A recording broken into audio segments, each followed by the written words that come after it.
Bismillahirrahmanirrahim. Assalamualaikum warahmatullahi wabarakatuh. Alhamdulillahirrabbilalamin. Allahumma sholli ala Muhammadin wa ala alihi wasallim. Kembali lagi bersama saya Eko Wahyudin, masih di Mapel Informatika kelas 7. Masih melanjutkan materi yang sebelumnya, yaitu tentang kolaborasi dalam masyarakat digital. Kali ini temanya adalah pemetaan permasalahan dan solusi dengan komputasi. Sebelum pembahasan ini dimulai, mari kita awali dengan bacaan basmalah. Bismillahirrahmanirrahim. Semoga apa yang kita pelajari hari ini mendapatkan ridho dari Allah Subhanahu wa Ta'ala dan ilmu yang kita dapat bermanfaat. Terima kasih. Baik, kita mulai saja pembahasan tentang tema pemetaan permasalahan dan solusi dengan komputasi atau berpikir komputasional. Masih di Mapel Informatika kelas 7. Seperti biasa, bagi kalian yang baru bergabung di channel ini, jangan lupa untuk terus mendukung dengan cara mengklik tombol subscribe dan juga lonceng notifikasinya agar channel ini terus berkembang dan kalian juga akan mendapatkan informasi tentang pendidikan dan juga tutorial-tutorial yang hubungan tentang pendidikan. Terima kasih. Semoga Allah membalas kebaikan kalian dengan cara dimudahkan segala urusannya dan dikabulkan segala hajat-hajatannya. Baik, kita mulai saja pembahasan tentang berpikir komputasional. Kemarin kita sudah membahas tentang transaksi digital. Nah, sekarang adalah yang kita akan bahas tentang pemetaan permasalahan dan solusi dengan komputasi. Kemampuan berpikir yang perlu dikuasai sejak pendidikan dasar adalah computational thinking atau CT. CT adalah proses berpikir untuk memformulasikan persoalan dan solusinya, sehingga solusi tersebut secara efektif dilaksanakan oleh sebuah agen pemproses informasi, yaitu bisa komputer, robot, atau manusia. CT adalah sebuah metode dan proses berpikir untuk menyelesaikan persoalan dengan menerapkan beberapa komponen di sini. Pertama ada dekomposisi dan formulasi persoalan sedemikian rupa sehingga dapat diselesaikan dengan cepat dan efisien serta optimal dengan menggunakan komputer sebagai alat bantu. Yang kedua ada organisasi dan analisis data secara logis, representatif data melalui abstraksi dalam bentuk model dan melakukan simulasi. Yang selanjutnya ada otomasi solusi melalui berpikir algoritmik atau langkah-langkah yang terurut. Yang selanjutnya ada identifikasi, analisis dan implementasi solusi yang mungkin dengan tujuan, langkah dan sumber daya yang efisien dan efektif. Yang terakhir pengenalan pola persoalan, generalisasi, serta mentransfer proses penyelesaian persoalan ke sekumpulan persoalan. Nah, ini adalah beberapa yang perlu dipahami tentang berpikir komputasional atau computational thinking atau CT ya. Nah, ini yang perlu dipahami. Nanti kita akan jelaskan lebih lanjut. Apa itu computational thinking atau CT? CT adalah sebuah cara berpikir untuk memecahkan persoalan, merancang sistem, memahami perilaku manusia. CT melandasi konsep informatika di dunia saat ini, di mana komputer ada di mana-mana untuk membantu berbagai segi kehidupan. CT harus menjadi dasar bagaimana seorang berpikir dan memahami dunia dengan persoalan-persoalannya yang semakin kompleks. CT berarti berpikir untuk menciptakan dan menggunakan beberapa tingkatan abstraksi, mulai memahami persoalan sehingga mengusulkan pemecahan solusi yang efektif, efisien, fair, dan aman. CT berarti memahami konsekuensi dari skala persoalan dan kompleksitasnya, dan hanya demi efisiensi tetapi juga untuk alasan ekonomis dan sosial. Memang sekarang perkembangan teknologi semakin berkembang ya, maka dari itu kita dibiasakan untuk senantiasa berpikir bagaimana caranya memecahkan persoalan dan merancang sesuai dengan kehidupan yang kita alami dalam kehidupan sehari-hari ya, dimana dikaitkan dengan nanti komputer sebagai alat bantu. Berpikir komputasi adalah teknik pemecahan masalah yang sangat luas wilayah penerapannya. Tidak mengherankan bahwa memiliki kemampuan tersebut adalah sebuah keharusan bagi seseorang yang hidup pada abad ke-21 ini, seperti juga bermain musik, belajar bahasa asing. Computational thinking melatih otak untuk terbiasa berpikir secara logis, terstruktur, dan kreatif.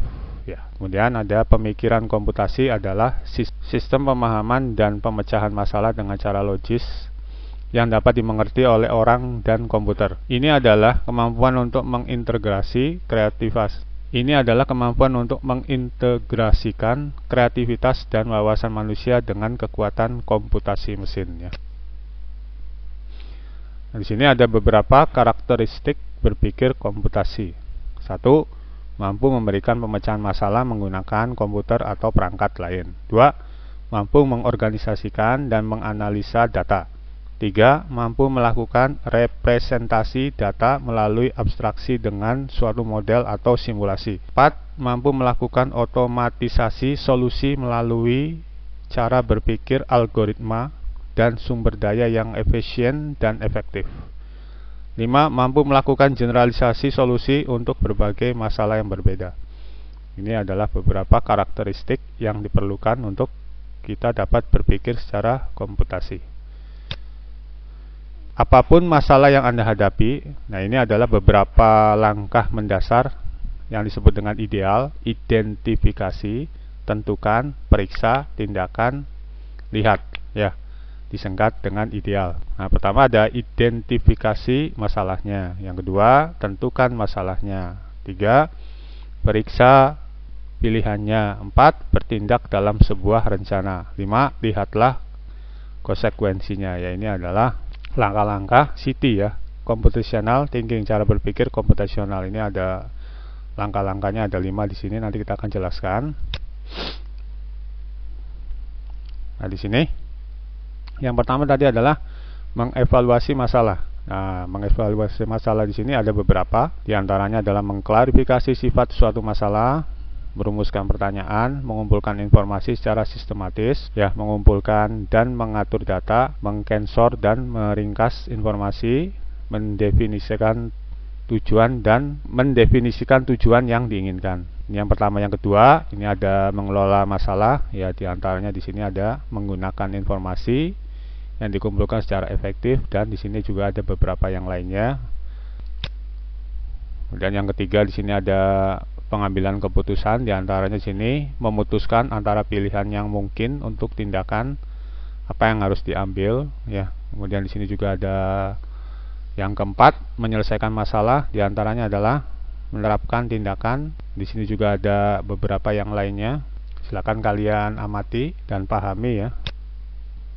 Yang terakhir, yang kelima adalah meneliti hasilnya. Di antaranya adalah pemantauan hasil tindakan yang dilakukan. Nah, itu adalah 5 langkah ketika kita ini melakukan pemikiran secara komputasional atau berpikir secara komputasional ya. Ada 5 langkah-langkahnya, atau lebih disingkat dengan istilah ideal: identifikasi, tentukan, periksa, dan tindakan. Selanjutnya,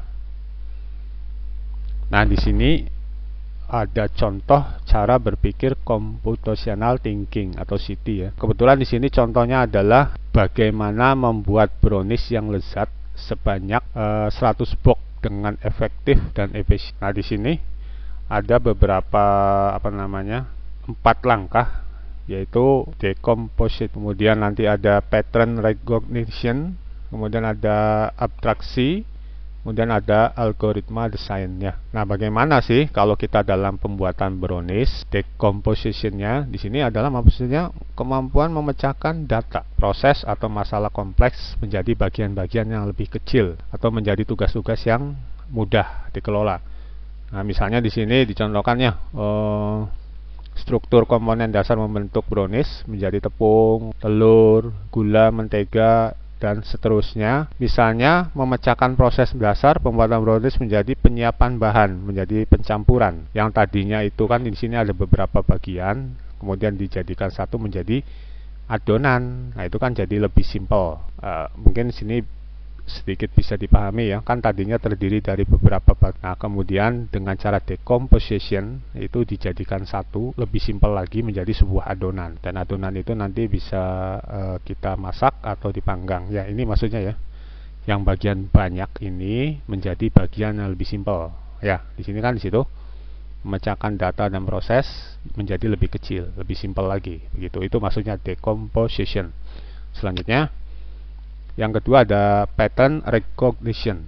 Nah, di sini adalah kemampuan untuk melihat persamaan atau bahkan perbedaan pola, tren, dan keteraturan dalam data yang nantinya akan digunakan dalam membuat prediksi dan penyajian data. Misalnya nih, mengenali dulu pola dan proses pembuatan satu box kue brownies yang dimulai dari tahap persiapan hingga packing. Memerlukan waktu 60 menit. Ini kalau satu box ya. Dengan menggunakan satu unit oven. Yaitu 60 menit itu bisa menghasilkan satu box atau 1 jam dengan satu box. Ya, ini pattern recognition. Jadi kemampuan untuk melihat persamaan. Bagaimana kalau kita membuat satu box, satu unit oven hanya menghasilkan satu box brownies, waktunya sekian. Nah, bagaimana kalau 100? Berapa waktu oven yang diperlukan untuk menghasilkan 100 box ini? Nah, ini maksudnya pattern recognition ya. Kemampuan untuk melihat persamaan atau bahkan perbedaan pola. Selanjutnya, nah di sini ini abstraksi ya. Melakukan generalisasi dan mengidentifikasi prinsip-prinsip umum yang menghasilkan pola, tren, dan keteraturan tersebut. Misalnya dengan melihat dan mengidentifikasi pola pembuatan brownies secara umum. Jika dalam 1 jam, dengan satu unit oven pemanggang diperoleh satu box. Nah, di sini silakan kalian pahami ya. Yang tadi sudah dijelaskan, berapa waktu yang diperlukan untuk membuat 100 box brownies, berapa alat yang diperlukan, kemudian waktunya. Nah, ini di sini dijelaskan ya prosesnya.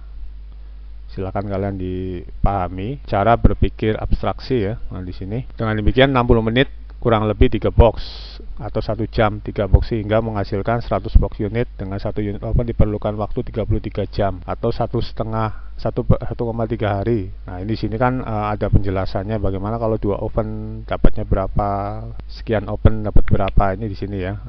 Silakan kalian coba pahami dan cermati ya.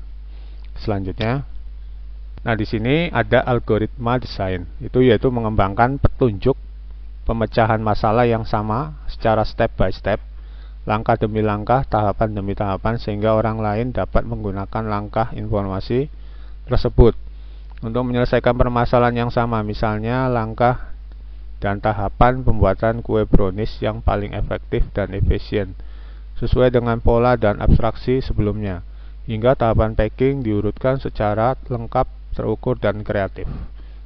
Algoritma ini adalah maksudnya urutan langkah-langkahnya ya.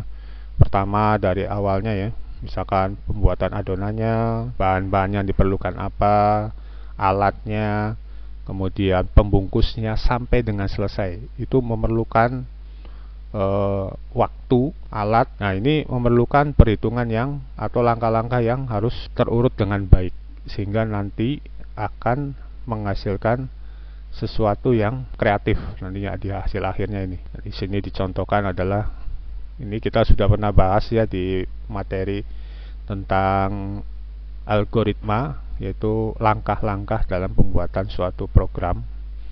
Kalian sudah pernah mencoba membuat contoh yang sederhana. Nah, ini coba dibikin nanti dalam bentuk di sini cara berpikir computational thinking ya. Itu yang keempat ya.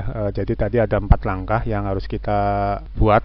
Decomposition, kemudian ada pattern recognition, kemudian ada abstraksi, yang terakhir yang ini algoritma desainnya. Ini hanya contoh saja ya dalam pembuatan brownies.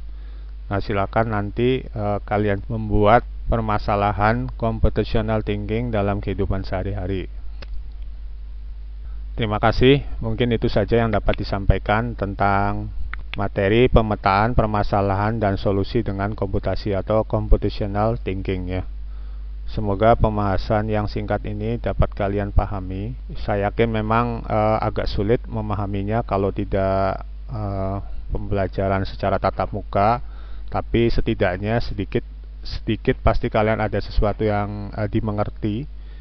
Karena memang ini lagi PJJ, pembelajaran jarak jauh masa pandemi ini, mohon maklumnya. kalau penjelasannya kurang maksimal. Kita akan lanjutkan lagi pada pertemuan selanjutnya, yaitu bab 6, membuat proyek konten digital. Nah, ini tolong kalian harus siapkan ya, atau di-download di Play Store aplikasi WPS Office. WPS Office ini, nanti WPS Office ini ada 3, yaitu WPS Writer, yaitu program pengolah kata, WPS Presentation, yaitu untuk presentasi, kemudian WPS Spreadsheet atau pengolah angka. Jadi tolong kalian download ya sebelum nanti pembahasan materi bab 6 ini di Play Store. Bagi kalian yang punya HP ya, tolong di-download untuk pembelajaran praktek ya, karena ini memang PJJ, tidak mungkin kita melakukan tatap muka kecuali nanti mungkin pandeminya sudah berlalu. Pembelajaran tatap muka ya, kita akan belajar di lab komputer nantinya ya. Ya sama yang akan dibahas juga ini, cuma nanti kalau di lab komputer namanya ini Microsoft Word, Microsoft PowerPoint, dan ini namanya Microsoft Excel. Itu saja yang dapat saya sampaikan. Mohon maaf kalau ada hal-hal yang kurang berkenan. Mohon halalnya, mohon dimaafkan. Kita akhiri pembelajaran ini dengan bacaan hamdalah. Alhamdulillahirabbil alamin. Semoga apa yang kita pelajari hari ini mendapatkan ridho dari Allah Subhanahu wa taala dan ilmu yang kita peroleh bermanfaat. Terima kasih. Wassalamualaikum warahmatullahi wabarakatuh.